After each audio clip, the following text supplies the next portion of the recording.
Hey, what's up, you guys? I'm Jaquan, I'm Jasmine. and welcome to the Film Spill. So today, guys, we're going to be reviewing the movie The Suicide Squad 2. This is an action adventure movie, and here is the summary.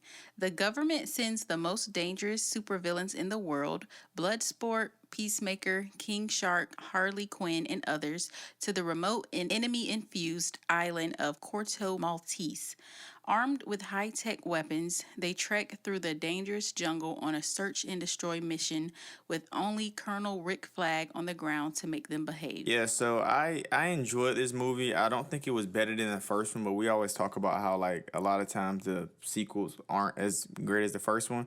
But it was interesting as far as the characters, and I really like how they're being so diverse, kind of just pulling from those D-list characters that a lot of people don't know about, just kind of giving them some praise. So let's get into my rating. I gave this film a 3 out of 5. Let's get into my pros and my cons. So my very first pro was and something I still think about a lot is I enjoyed seeing Bloodsport's mask. I thought that was real different and it was cool. You know, it had like the whole skeleton thing attached to it, so it was dope. I really enjoyed seeing his mask. My next pro was I thought Starro's power were dope. You know, him breaking himself into smaller pieces to like control people. That was cool too, and he was gigantic too. So it was like him in general was dope, and it was different because it's a starfish. Like, what is going on here? But that's all I'm saying as far as like them just showing love to other characters that people don't even know about. But that was dope.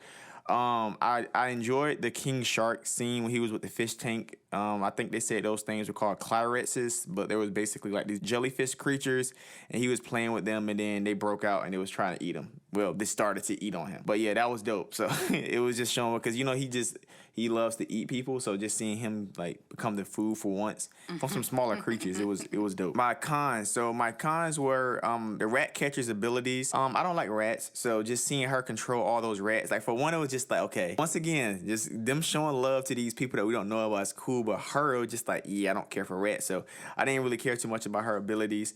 The Weasel Man, immediately when they showed him in the trailers, we both was like, this dude is just disgusting to look at, and even throughout the film, it was disgusting. I think he died like early on, right, something like that. It was something crazy. But yeah, so I didn't really care to see him. I didn't like how Peacemaker killed Rick Flag. That was kind of like upsetting. I'm like, man, John Cena, he's supposed to be, you know, a good guy, but you know him playing that role and you know them betraying Rick Flag. I was like, man, that's messed up. I didn't like how, of course, we know this is the U.S. government. You know, I didn't like how they were trying to actually cover up their mission. Like, they went there, oh, you know, we're just trying to, you know, stop these Nazi people, whatever. But it's like, nah, they actually went there to try to cover up their involvement with Project Starfish. So I didn't care too much about that. And I didn't like seeing Idris Elba having like a cursing match with his daughter. So when she came to see him and it was going back and forth, I'm just like, yeah, just being a dad, I'm like, yeah, that's just not cool. But yeah, other than that, those were my pros and my cons. Okay, guys, I agree with him. I give this movie a 3 out of 5 stars. I like the Suicide Squad movies, but like he said, the first one was better. I love Viola Davis. She's such a good actor to me. It was crazy when they had those explosives. Well, when Viola had the explosives planted into the base of their skulls, and Yeah. she told them she can detonate it at any time. That was really extreme. I like when they go to save Harley Quinn, but she had already busted herself out. Like, I just really like her characters because she's so crazy, but she can protect herself really well. So I like her. Like he said, the giant starfish alien, it was crazy because he was just so big.